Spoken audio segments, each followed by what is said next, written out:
What's up, gang? I know this isn't my normal style of video. I don't usually do, much camera time or anything, but I just wanted to go face to face for this one just to get some thoughts out of the way. I just want to take a minute to talk about some of the changes that are coming in 9.1.5 first and foremost. And then also my overarching thoughts on Blizzard and sort of the disturbing pattern of behavior that swirls, in the wake of recent events. And we all know that Blizzard had some disgusting news with the lawsuits about the sexual harassment and embarrassing behaviors that they're under investigation for, with the state of California and everything. So there's no excuse for that type of toxicity in the workplace, period. And there's no place for that type of toxicity elsewhere, for that matter. So let's acknowledge that exists and move on to the most current news of what's going on in the patch. Then we can recap what this means and how it relates sort of to all of that. So on the 27th, we got a 9.1.5 content update preview. And I'm going to read through this and we'll go through it, just sort of pick it apart one at a time and go over what this all means. So with the arrival of the 9.1.5 PTR, we wanted to share more information of the variety of new features and updates arriving with the content update. Not all of these features and updates will be available immediately within the PTR, but we're looking forward to hearing your thoughts and feedback as they do. So there's Blizzard openly asking for feedback, which they've gotten in the past. And I think that feedback is where a lot of this stuff is, where it starts. The root of a lot of these changes actually comes from feedback that was given to them a long, long time ago. So the fact that they're doing it now is a little bit of a slap in the face, but also sort of a good thing, because we're finally getting some of the stuff. So anyway, let's go through it. Covenant updates. Players who reach max renown for their covenant will be able to freely switch among any of the 4 covenants without cooldown or restriction. Cosmetic rewards, including pets and mounts that have been earned from that covenant, will thereafter be available regardless of your membership in a different one. Covenant switching and the use of cosmetic rewards will also apply to any alternate characters once the renown threshold is reached on one character. That's pretty sweet. Basically means that you can actively switch covenants and farm rep for the mounts, collect all the mounts, and that'll be available for your other characters as well, because they're going to be account wide. Conduit energy is being removed, and conduits will be freely swappable without any restrictions. I can't imagine. Yeah, I mean, I don't think that a lot of people are suffering from problems like that, but there are probably high-end 1%ers that do, and it just didn't make a lot of sense. Since it wasn't really impeding the progress of most players, why it even existed was sort of beyond me. So I'm glad that they're just deciding to just remove it, because it's sort of a non-factor, really, for most people. So that's kind of what that means. Completing a Covenant campaign on one character will allow alternate characters the ability to skip that same Covenant's campaign, earning the renown and a 3rd soulbind unlock immediately without needing to replay the full narrative. Again, it'll be sort of like a lot of these changes look like they're really geared more towards alts, which is great because it has been, I think they really tried to gear it towards like an alt friendly start, and then that sort of got lost somewhere along the way. So I'm glad to see that there's been this sort of reverting back into that situation where it's more positive for your alts. And will probably be a little bit easier to start up too. And we'll get to that in a minute here. Then there's some new character customizations, which are like, whatever. They're just new cosmetic looks. Drawn-eyed dudes get different tails and stuff, whatever. New travel forms for druids. That's kind of cool. New soul shapes for Night Fae. I think that's pretty cool too. Yeah, and just like this different whatever. It's just different cosmetic stuff. I don't get too crazy about that stuff. Legion time walking, I'm actually very excited for. I think this is the coolest thing. Like, I love the Legion. I think the Legion dungeons are some of my favorite in the game. Arguably not even as opinion, but maybe as matter of fact. I don't really know, but I do love some of the dungeons, and Legion time walking will be awesome. I'm curious as to whether the sort of dungeons will allow you to use your legendaries in a way that will be sort of fun to tinker with as well. And when I say legendaries, I'm referring to the Legion legendaries that a lot of us probably still have in their banks. with anticipation that this stuff would come out. So I don't know, but we'll see how that works. I think that'd be a really cool, a cool thing to have. And like I said, I like a lot of the dungeons. They're really well designed. I saw Dratnos dropped a video the other day talking about, would it be cool if they integrated like a Mythic Plus scenario where we could visit old dungeons. So it'd be like a Mythic Plus time walking almost, where you could do Mythic Plus keys at higher levels, but using some of the old dungeons, because it would keep that content relevant too.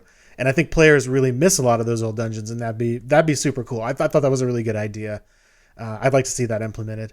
Another thing that makes it a lot more alt-friendly, like we were talking about, are the mall introductions being skippable now. So once you've completed the introduction to the mall on one character, we'll be able to speak to High Lord Darian Malgrain in the capital cities to skip it on alts. That's awesome. Huge time saver for a lot of people that were, sort of holding off on that. Personally, I went through it about 2 or 3 times with alts. And I only did that so that when Korthia opened up, I had people there that I could just sort of farm crystals with. So that was sort of my main goal there. Island expeditions, queue solo or with a party, whatever.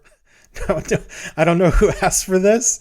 But here it is, right? Like it's kind of, I don't know. I'm not even going to call that icing on the cake. It's just there. Talent and ability improvements. 9.15, we're working on additional updates to a variety of class talents and class abilities, including conduits, rune carving, and covenant class ability tuning. I'm hopeful that this turns out well. I don't know exactly what they're working on or what classes and all that stuff. It'll be interesting to see. One thing that does concern me is legendary balancing and how that works. We've already some classes have already sort of had to remake legendaries for different slots and stuff just due to like domination sockets and stuff like that. And then also when they did some minor changes to some of the legendaries. So hopefully they're very careful with that and we don't have to worry too much about that going forward, but it's certainly, it could be good or it could be bad, just sort of depending on where you fall under those categories. Allied race unlocks. Allied races such as Kultiran humans, Mechanomes, and Dark Iron Dwarves, which had a dungeon requirement to unlock them, will no longer need to complete the associated quests to gain access to these areas or to these races. Players will be able to skip it instead. Great. That's another nice little time saver, quality of life time saver. Additional travel points in the mall. Interesting. Players will be able to take advantage of additional fast travel points from Venari's Refuge to Perdition Hold and Desmoteron, I'm not going to even try it, within the mall by unlocking access to them. So cool. Another way to sort of move around the mall that should be a little bit more efficient. That honestly, before we had mounts in the mall, it was a nightmare trying to sort of navigate around. There was just it got very frustrating. Once they allowed the mounts, it got a lot better. But I think this is even a nicer sort of way to kind of warp around to certain areas so that you can get to places faster. It would be nice to be able to get to, go kill the world boss in the mall. Or maybe even a little easier to get to raid would be kind of a nice thing to do too. I know that there's little tricks that you can do to like glider to it or whatever. That's nice and all, but like, it'd be cool if there was just more of a direct approach, right? Remote anima turn-ins. Completing quests from Archivist Rosier will provide access to an anima diverter within Korthia where anima can be directly deposited. Neat. Just a place that you can dump your anima so that you don't have to go back to your, I want to call it a class hall, but your covenant hall and dump your anima. You can do it sort of on the move. That's kind of handy. Transmog linking. This is something that I thought's kind of cool, but like, I don't know, like in practice and in theory are two very different things. I'd like to see how this goes, but it seems pretty cool. Like you can just put an outfit together and link it to your guildies or your buddies or whatever, and they can see what the pieces are and then be able to collect that look for themselves if that's what they want to do. I don't, we don't do a lot of fashion shows as a guild or anything like that, but for those that do, kind of a neat little feature. I think it's cool. Alt leveling improvements. A variety of improvements will be introduced in support of a smoother experience leveling alt characters through Shadowlands, such as an additional rank of heirloom upgrades, and improvements to Threads of Fate, such as the addition of Torghast as an option and renown gains for completing bonus objectives. So right now, I know that doing Torghast on like a 5 level is really the optimal way to farm Renown. So it sounds like they're making that even easier to catch up with Renown for your alts and stuff, so that you can get kind of caught up in current. So that's kind of cool. The Threads of Fate thing, I thought that was a cool concept at first. I've done it on a couple characters, but I did find that I enjoyed just going through the linear experience of leveling. If I was leveling again with an alt, I'm probably one of the few people in this expansion that actually leveled alts, because a lot of people just found the sort of barrier to entry to be very, time consuming and just repetitive. And it is. I'm not saying that it was fun. I just did it to do it because I wanted to get crystals in Korthia and have them, right up front. So, this is a nice way to actually get caught up with Renown and also get Torghast sort of involved in that Threads of Fate whole thing, which is kind of cool. So PvP gear power adjustments. Here we go. Lower eye level PvP gear will now scale to a higher item level in PvP situations than before.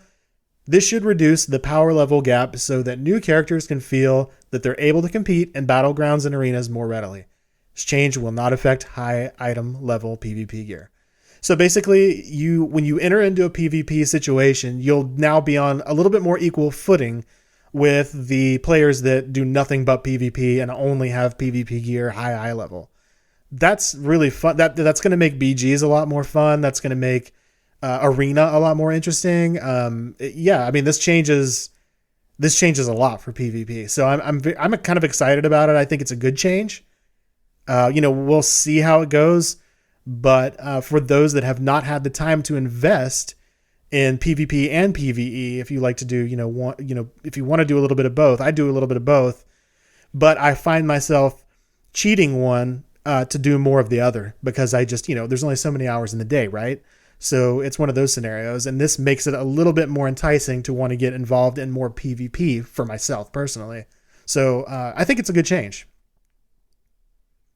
Rune carving recipes. Drop rates for rune carving recipes will now be increased to 100% drop rate in any dungeon difficulty. So regular dungeons, you can go farm your rune carving recipes and you're guaranteed to get the drop, which is kind of cool. Again, something very handy for alts. Again, a lot of these changes I feel are really geared towards that. So I think that's a good change as well. BFA legacy loot rules. Legacy loot rules will be enabled for players at level 60 in all Battle for Azeroth raids and dungeons, causing encounters to drop the number of items that they would randomly drop for a 5-player dungeon party or a 20-player raid. So again, just another little, tuning, little change, a little quality of life increase. That's basically all that is. It's nothing groundbreaking or exciting for me, but anyway, so those are all the changes that are supposed to be coming, that have been considered to be added to the PTR. There's probably some other stuff in there. That's just the initial sort of list that we've got now. Hopefully it all makes it. We don't know. Now, what does that all mean? Well, if it's an apology, it's certainly not sufficient. Most of the feedback that was already offered most of this feedback was offered in the past anyway. So this isn't something that they just came up with on their own as like, oh, sorry, it's like they're sort of offering these changes as a, my bad, you were right. We need to start listening. And it tends to lull us into a false sense of believing that, they're listening and trying to do better. Maybe that's the case. I don't know. But if it is the case, I'll personally need to see more. You know what I mean? I think it's a good start in heading the right direction, though. I think that I also have an unpopular opinion, but I enjoy the content they create. I have enjoyed Shadowlands. I even, to a degree, BFA. I like the game. I just do. I'm the sucker they're looking for, I guess. That's just me. Now, do I think all decisions were good, content-wise? No. I've always enjoyed the game. I still do, and I'm optimistic, about the future of the game. If the company can pull themselves together. Anyway, that's just my thoughts. I know you may disagree, and that's okay. It's okay to disagree. Just because we disagree doesn't mean that you're right or wrong, though. Disagreement is just allowed. It brings new ideas to the table and different perspectives. And it's a healthy behavior when leveraged properly and, consumed correctly at its reception. So, that's just sort of my thoughts on it. I like all these changes are positive changes. I don't see anybody getting nerfed or anything terrible happening yet. We'll see how it goes. But if this is again, it is a peace offering, it's going to take more than that. I need a little bit more convincing. It's shameful what's happened. And I hope that the new folks at the helm can turn it around.